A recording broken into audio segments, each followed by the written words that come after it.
rukun wuduk dan apa yang sunat wuduk. Tapi rasanya ustaz-ustazah ni tak payahlah dok. Okey, kita teruskan dengan slide.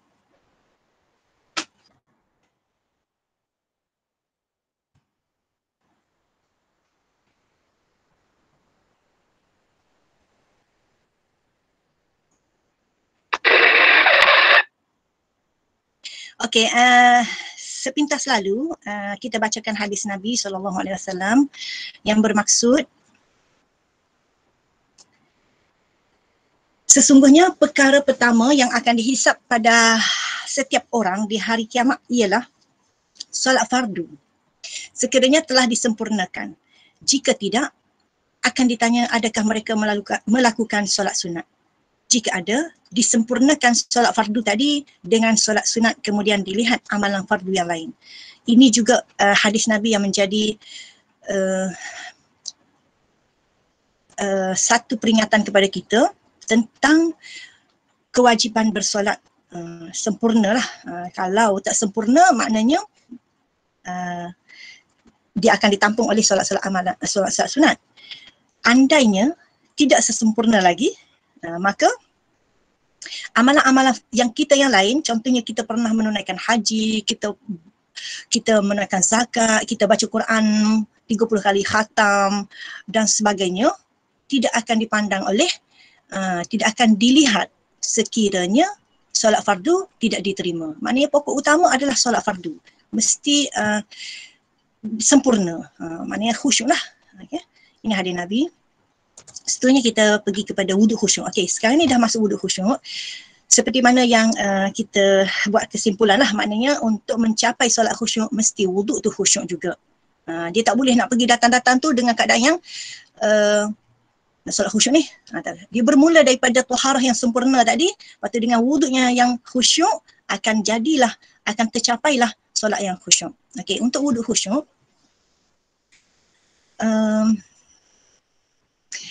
ketika bersugi, walaupun kata bersugi di sini sunat, tapi digalakkan dan memang dituntut untuk kita melakukannya. Dalam buku Bidayatul Hidayah, karangan Imam Al-Ghazali, memang kalau nak baca sendiri pun tak ada masalah, boleh baca. Tapi kalau dengar kita terangkan, lagi mudah dan lagi singkat, ringkas. Dalam buku tu, sebab saya bila jumpa buku ni lah, saya rasa macam rupanya kita selama ni kita berwuduk ataupun pelajar-pelajar kita ataupun anak-anak kita berwuduk dalam keadaan yang kosong. Sebab itulah berlakunya ketika ambil wuduk tu kan, dia bila masa dia berkomoh-komoh tu dia akan sembur ke orang lain, dia tak ada air dalam tangan, dia akan rencis kat orang lain, dia akan lempar kat orang lain, berlaku main-main masa ambil wuduk kan, sebab dia tidak khusyuk ketika berwuduk. Dia tak tahu apa yang perlu dihayati ketika dia mengambil amali wuduk tu. Dia membuat amali wuduk tu, dia tak tahu. Okay. Untuk bersugi, yang kita kena ingat dan kita kena sebut kepada pelajar-pelajar, hadis Nabi mengatakan pahala orang-orang yang bersolat dengan bersugi, maksudnya selepas bersugi, maknanya solat itu diawali dengan sugi dulu, pahala dia menyamai sebanyak 70 kali rakaat. Banyak tu. Nampak sekali solat tapi dapat pahala 70 kali rakaat. Sebab kerana bersugi tu. Gosok gigi lah kalau kita kan.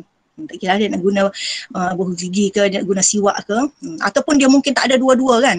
Dia guna tangan pun tak apa. Kan? Bagi tangan tu lalukan kawasan gigi-gigi, lidah-lidah.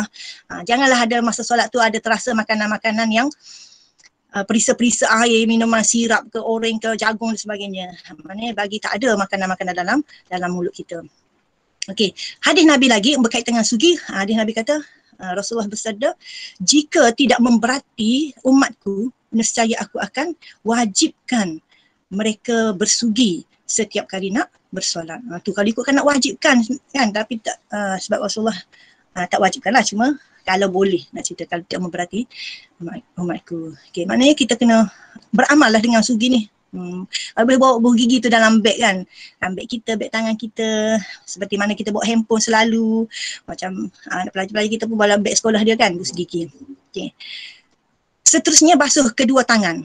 Okey, jadi inilah adanya diajar doa oleh Imam Al-Ghazali, dan saya memang akan sebut dalam keadaan yang ringkas sebab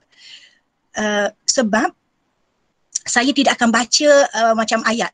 Sebab saya pun sebut ni dalam keadaan memang saya tidak melihat tidak melihat kepada buku ni. Saya memang sebut dengan keadaan yang spontan daripada mulut saya ni. Memang sebab kita selalu dah beritahu dan selalu sebut benda tu adalah untuk mudah. Bukan untuk kita sebut dalam keadaan yang bahasa sempurna kan.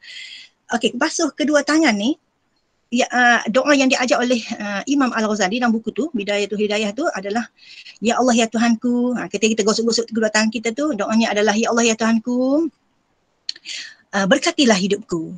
Ya Allah ya Tuhanku, berkatilah hidupku. Khusyuk dalam keadaan kita memohon Allah memberkati hidup kita. Okay. Ketika kita gosok-gosok kedua tangan. Bukannya kita berkhayal, berfikir benda lain. Seterusnya berkomo-komo. Masih lagi sunat. Ketika komo-komo tu ada doa yang diajar juga. Iaitu, Ya Allah ya Tuhanku. 3 benda yang kita minta daripada amali berkomo-komo ni, iaitu, Ya Allah ya Tuhanku, mintalah aku dapat, aku selalu berzikir, selalu baca Quran dan dapat mengucap 2 kalimah syahadah ketika hendak meninggal dunia, ketika hampir meninggal dunia. Macam tu. Ya Allah ya Tuhanku, mintalah aku dapat selalu berzikir, membaca Al-Quran dan mengucap 2 kalimah syahadah ketika nak meninggal dunia. Ketika kita berkomo-komo tu. Bukan senang bukan senang untuk kita mengucap 2 kalimah syahadah tu kan. Kadang-kadang mungkin kita terfikir, tak apalah. Mungkin kita akan terfikir, tak apalah, kita mengucap je lah masa nak meninggal kan. Kita kata, cakap je lah Allahu Akbar ataupun asyhadu an la ilaha illallah kan. Tidak semudah itu. Okay. Satu kisah yang saya nak cerita di sini juga adalah kisah Syekh. Seorang Syekh dengan burung. Syekh ni, keadaan dia adalah menelaah buku kan. Dia baca buku, dia mengajar anak-anak murid dia. Sekali, anak murid dia menghadiahkan seekor burung pada dia. Menghadiahkan seekor burung pada dia dan dia belalah burung tu tepi dia, dekat dengan dia. Selalu dalam sangkar tu dia tepi dia lah burung tu. Tepi dia. Dia selalu berzikir, Syekh berzikir kan. Syekh tu berzikir Allah subhanallah ke apa kan. La ilaha illallah, la ilaha illallah kan. Burung tu yang di tepi Syekh tu, yang dalam sangkar tu dia ikut sekali. Dia ikut. Dia dengar dulu kan. Lepas tu dia boleh ikut kan. Ada burung-burung yang boleh bercakap kan. Macam burung apa tu kan. Burung yang boleh bercakap tu. Jadi dia pun boleh menyebut juga. La ilaha illallah, la ilaha illallah. Macam tu lah lebih kurang suara dia kan. Jadi dia boleh ikut turut bersyahadah ataupun bertahlil lah bersama Syekh. Sekali tu satu ketika tu Syekh pun ternampak burung ni dia terlepas daripada sangkar. Dia terlepas daripada sangkar, dia terbang rendah tepi kawasan dia dulu, terbang rendah tepi tu. Tiba-tiba ada seekor kucing yang memerhati daripada jauh, merenung jauh ni, tengok daripada jauh ni. Dia tengok burung tu terbang rendah, terlepas daripada sangkar tu, dia pun berlari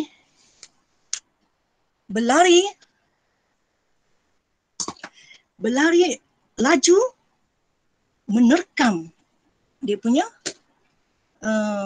burung tadi. Dia lari laju, dia pun terkam burung tadi. Maka burung tadi pun tertangkaplah oleh kucing tu. Ditangkap oleh kucing tu, maka menggeleparlah, menjerit-jeritlah burung tu, menjerit-jerit kan. Burung menjerit macam mana? Mungkin dia bunyilah kan. Cuit. Kan burung bunyi bertempik-tempik kan, berterik apa, menjerit-jerit, berteriak gitu. Jadi kucing tu menggigit lagi, gigit apa burung tu. Syekh tu memerhati apa yang berlaku tu. Dan selepas pada peristiwa tu, lama tu burung tu pemati dan okeylah kucing tu berlalu pergilah. Lepas tu Syekh tu duduk diam termenung, lama-lama Syekh tu pun menangis. Dia menangis, sedih. Datanglah anak murid dia tanya, Syekh, wahai Syekh, kenapa Syekh menangis? Kan? Kenapa Syekh menangis? Dia kata, burung yang kau bagi hari itu dan aku jaga selama ni, duduk bersama aku, dia telah mati pada pagi tadi. Dan aku sangat bersedih dengan kematian dia. Oh, dia kata, anak baik kata, oh, kalau macam tu Syekh, saya akan beli ataupun bagi hadiah burung yang lain kepada Syekh, dia kata. Syekh tu berkata, bukan aku bersedih kerana kematian burung tu, kehilangan burung tu, tapi aku bersedih dengan kematian burung tu dari sudut biasanya burung itu selalu dapat menyebut nama Allah kan, nama Allah. Dia sebut nama Allah, dia dapat sebut syahadah, dapat bertahlil. Tapi pada bila dah dikena dikena sakit, kena tangkap ujian, kena kesakitan tu, dia tak boleh nak sebut nama Allah. Dia menjerit-jerit yang lain. Jadi dia sangat sedih, sangat kesal dengan burung tu. Kenapa tidak menyebut terus pada Allah tu, nama Allah kan. Dia kata aku takut engkau semua anak-anak murid aku pun dikala kamu ditimpa ujian ketika nak mati pun tak dapat menyebut nama Allah. Macam tu. Jadi kita memang sangat berharap kita hari ini boleh lagi menyebut Allah, la ilaha illallah kan, tapi belum tentu masa kita nak sakaratul maut tu kita belum tentu dapat menyebut Allah, nama Allah kan. Jadi kita bermohonlah ketika kita berkomoh-komoh tu, kita mohon, ya Allah ya Tuhanku, mintalah aku dapat selalu berzikir kepadamu, membaca Al-Quran dan mengucap 2 kalimah syahadah ketika nak meninggal dunia. Macam tu. Boleh Ustazah? Tu kita boleh ajar kepada pelajar-pelajar yang kita tahap tahun 5 dan tahun 6 sebenarnya. Okey, seterusnya, tapi kalau saya dah ajar anak saya daripada umur 8 tahun, 9 tahun tu dah boleh ajar sebenarnya. Dia boleh ingat. Walaupun tak ingat sempurna tapi boleh ingat. Okey, seterusnya masa memasukkan air dalam hidung. Kan masa air dalam hidung tu, dalam buku ni sebut kita berdoa, memohon kepada Allah, ya Allah ya Tuhanku, mintalah aku dapat cium bauan syurga. Dan masa kita hembus air tu, kan, hembus air daripada hidung kita tu, keluarkan air daripada hidung kita tu, kita doa, ya Allah Tuhanku, jauhilah aku daripada cium bauan neraka. Masa sedut, ya Allah Tuhanku, mintalah aku dapat cium bauan syurga. Masa hembus, ya Allah jauhi aku daripada bauan neraka. Jadi khusyuklah kita memerhatikan segala, mendoakan segala benda-benda yang baik ketika kita membuat amali wudu. Okey, terus dengan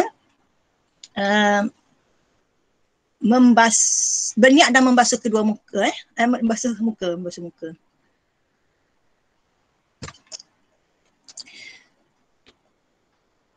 Okey, ketika membasuh muka ni, jangan lupa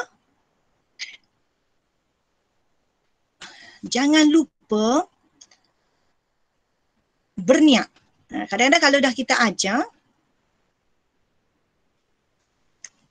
kita dah beritahu berniat dan membasuh muka, kadang-kadang orang lupa nak berniat tu. Untuk berniat dan membasuh muka, ketika basuh muka ni, doa yang diajar oleh Imam Ghazali adalah, ya Allah ya Tuhanku, serikanlah wajahku di hari pembalasan. Serikanlah wajahku di hari pembalasan. Tapi jangan lupa kita kena berniat. Kadang-kadang duk khusyuk, ya Allah Tuhanku, serikanlah wajahku di hari pembalasan, kita pun lupa berniat nawaitul wudhu lillahi ta'ala tu kan. Jangan lupa, niat dulu, nawaitul wudhu lillahi ta'ala. Lepas tu tengah gosok lagi 3 kali muka kita kan, dah gosok lama, ratakan sekeliling ujung rambut semua, telinga-telinga tu, bahagian mata dan janggut dan misai-misai tu, doa, ya Allah Tuhanku, serikanlah wajahku di hari pembalasan. Macam tu. Sebenarnya tidak perlu disebut dengan mulut kan, maknanya benda tu kadang-kadang kita memang akan buat amali sebenarnya kalau bersemuka. Maknanya kita tak perlu sebut dengan mulut, tapi kita sebut dan ingat dalam fikiran kita je. Okay. Terus dengan membasuh kedua tangan hingga ke siku. Tangan hingga ke siku, doa dia adalah ketika basuh tangan kanan tu, ya Allah ya Tuhanku, mintalah aku dapat terima buku amalan dengan tangan kanan.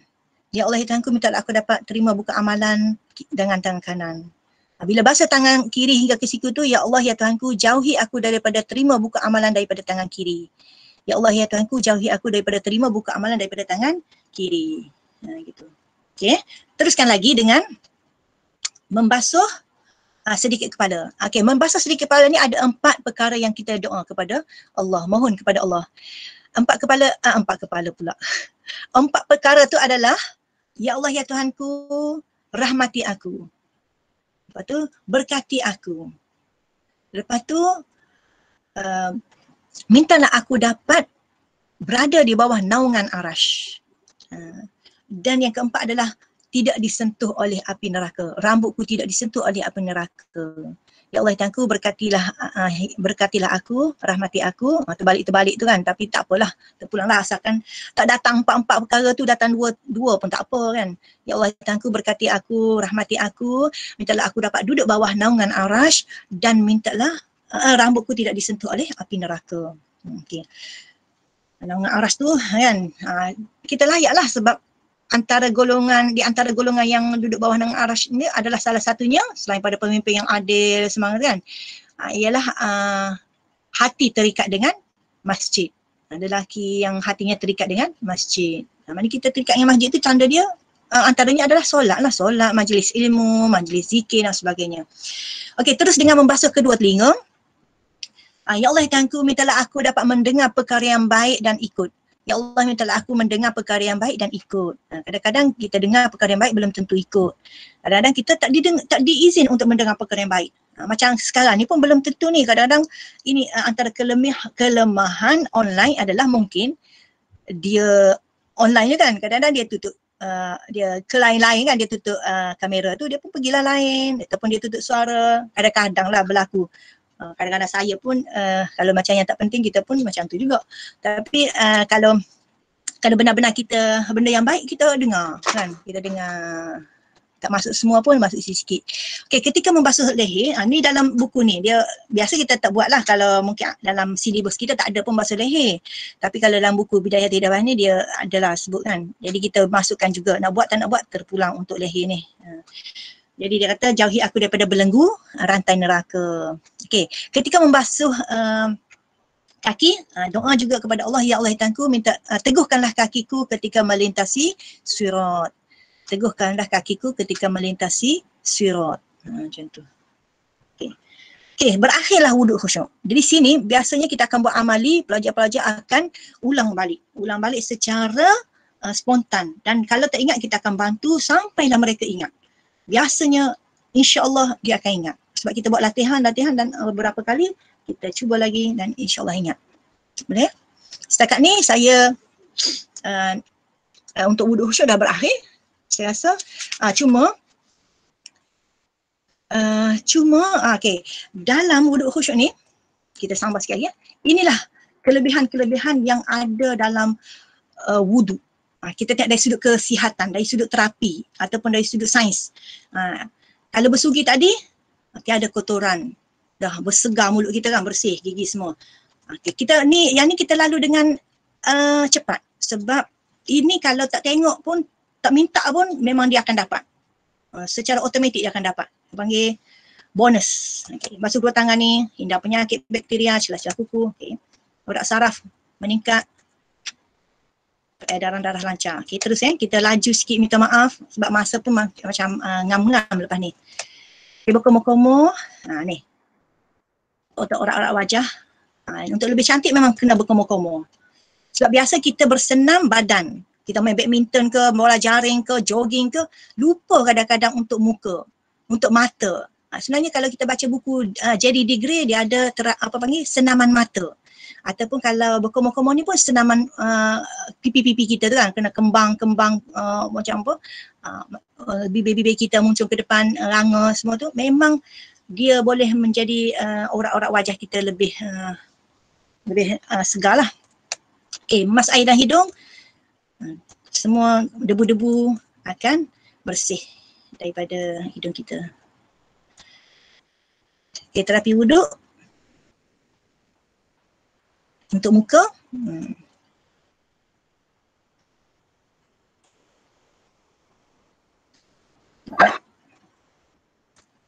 Okey, ke cepat sangat. Okey, elak rabun.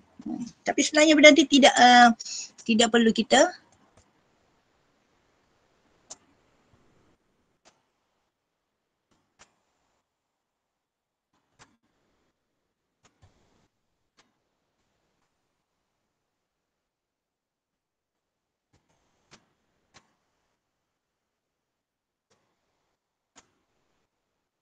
boleh baca dalam hati sendiri-sendiri, membasuh kedua telinga tu.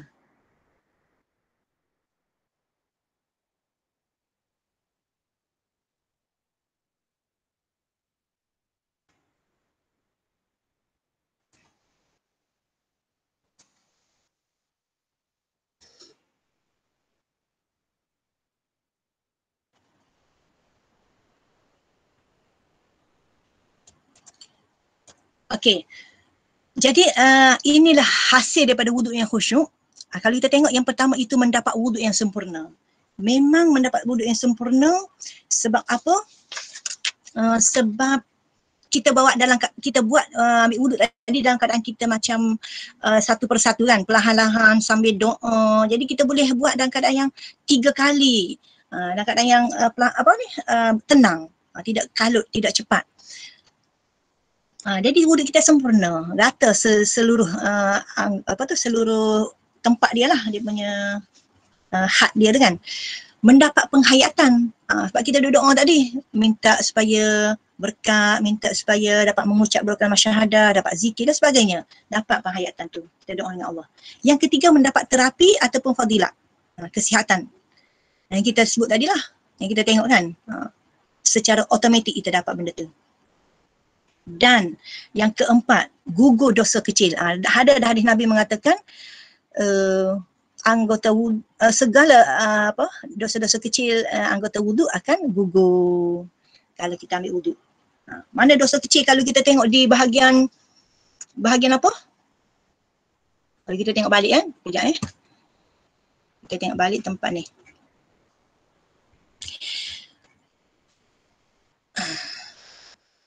Okey, kita tengok balik bahagian anggota wuduk kan. Apa dosa kecil? Dosa kecil je gugur, dosa besar tak gugur. Dosa kecil contohlah bersugi tu. Ada di lidah, ada kita guna lidah kita untuk menyanyi-nyanyi, bercakap sia-sia, tu. Bila kita ambil bersugi, kita berkomor-komor, dosa-dosa kecil tu akan gugur. Tapi kalau kita mengumpat, tak gugur. Okey. Kalau basuh kedua tangan pun sama. Kita buang sampah merata-rata ke kan. Masuk air dalam hidung, kita tercium bawang haram kan. Okey, basuh muka, kadang-kadang mata kita guna, bahagian muka kan ada mata kita tengok benda-benda yang sia-sia, benda yang tidak sepatutnya. Okey, basuh tangan, kadang-kadang kita ada buat-buat yang tidak sepatutnya, kan. Begitu juga yang seterusnya. Kepala kita, bahagian kepala apa dosa kecil biasa. Kadang-kadang kita berkhayal, kita berangan kan, buang masa. Dia berkeluar telinga, kita dengar perkara-perkara sia-sia. Okey. Basuh kaki kita kadang-kadang pergi tempat-tempat yang tidak sepatutnya kan, ataupun kita sepak tu, sepak ni dan sebagainya lah. Jadi kita harap anggota wuduk kita akan gugur dosa-dosa kecilnya. Okey. Yang terakhir sekali adalah anggota wuduk bercahaya di hari akhirat nanti. Ni dalam hadis semua ni dijanjikan ni bercahaya. Jadi dalam kita tengah berwuduk tu kita ingatlah, ni dosa kecil kita akan gugur, lepas tu anggota ni lah akan bercahaya pada hari akhirat nanti kan. Jadi gitu. Best. Okay. Boleh? Itu berakhirlah untuk wuduk khusyuk. Biasa kita akan buat ni lah amali wuduk khusyuk. Boleh setakat ni, insyaAllah kita akan teruskan lagi.